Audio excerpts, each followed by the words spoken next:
Okay, I'm not gonna lie, I just spent about 2 minutes recording myself with no record button active. God, I had the great drive time and it wasn't recording! No! Welcome to something to do with Alec. Drive time with Alec. Oh, I'm so sad, it was so good. God, well, we're gonna just go right back and see if anything will happen. I'm like, why is my camera turned off? I'm like, oh, it turned off, but it wasn't recording.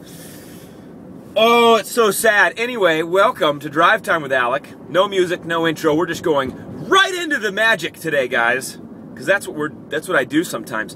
And I have an announcement. This is the first official Drive Time sponsored by Smart Water. It's delicious. It's refreshing. They pay me about $100,000 an episode to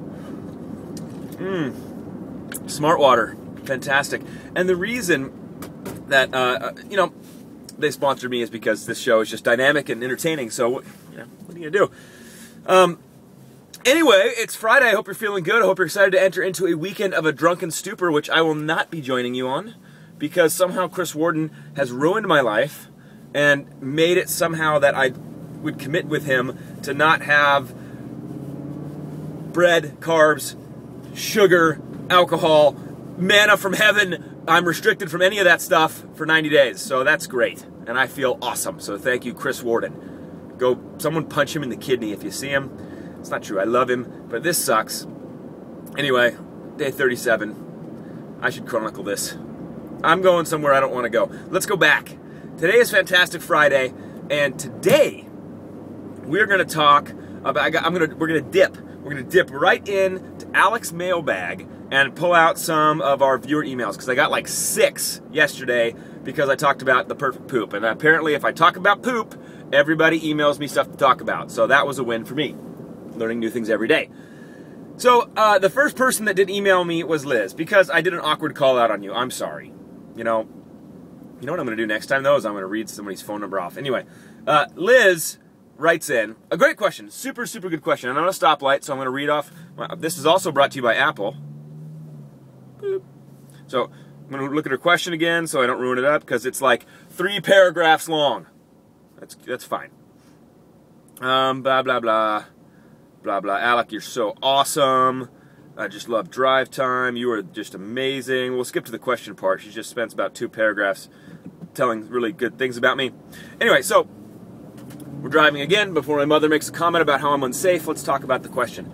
She asks a question surrounding the topic of materialism, which is fan-friggin-tastic, because born and raised in Newport Beach, materialism is second nature to us from the OC. So let's talk about materialism. She asks, is it good, is it bad? She has generally, from her email, you can tell she has negative associations to materialism, so she thinks it's bad.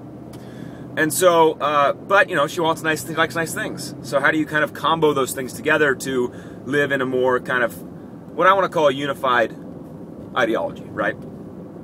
So, it's a great question. First things first is, why is materialism bad? To you. Why is it bad? We got to go back down into your epistemology. Bloop. That's us traveling back, bloop, into your epistemology. So why have you wrapped your head around and defined materialism as bad? Lots of parts of our society have done that.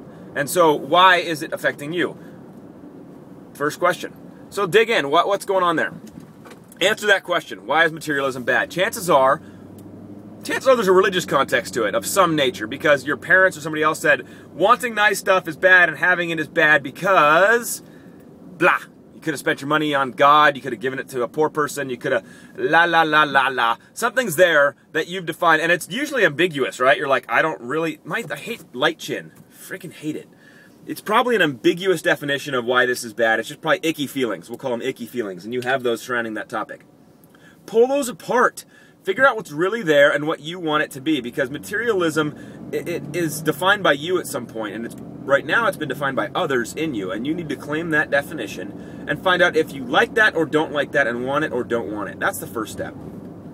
I don't think materialism is good or bad. It just depends on what your religious or personal or spiritual context is. If you are a super Christian and wear a Jesus logo on your shirt every day, then probably you want to abstain from being materialistic. If you don't care about that thing and stuff, then who freaking cares? Be materialistic. Great. Don't let other people put stuff on you that's not you. So that's the first step. Now, once you kind of pick the place you want to land on your, like, moral line with materialism, then be true to that and live by that. And there's ways to put boundaries around yourself and all that stuff. But the first step is getting true to yourself and finding out why it bothers you so much and why it bothers other people. What's going on there, and define that, pull that out, and then you have a chance to really identify what actions and non-actions you want to incorporate to make you congruent to that belief set. So that's just a little push on that. Obviously, any type of stuff like this, materialism, whether it's wanting to be liked and popular, all these other type of like beliefs and core values and stuff like this that kind of drive our actions in life, have massive problems when they go to the extreme, right? I mean, if you take them to the extreme, they can massively impact your life and affect you, right? If you're just built on like, God, I gotta have the new Gucci purse, and I got it. That's not Liz, of course, unless I see her, unless she rocks Gucci around me that I don't see. But if you're running that life and you're just wanting it because it makes you feel good about yourself and all that stuff, well, there's problems there, right? Like that, your definition of yourself is pretty poor if you got to have a Gucci bag to feel sweet. I mean, anyway, I've been there. I'm just gonna be honest right now. Let's get a little. I had a jean-on-jean diesel outfit. I had diesel shoes.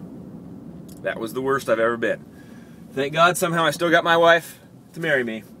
But I used to rock that stuff. I used to wear diesel all the time. I had a Gucci wallet. Yep, I was what they call super lame. And I'm still a little bit that way, but not too much. But anyway, great question from Liz. You guys out there having any similar questions like that, think first. Back to the bottom line epistemology. Who set that belief in you? Do you like that belief? Do you not like that belief? Is it good or bad? And what levels is it good or bad to you? And define it. Provide clarity on it and get grounded in it, and then at that point you'll be able to make a call on what you want and what you value or not value about it. Boom! There we go. Again, thank you for tuning in to Drive Time with Alec, sponsored by Smart Water. Have a great day, guys. I will see you next week. Woo! Peace out.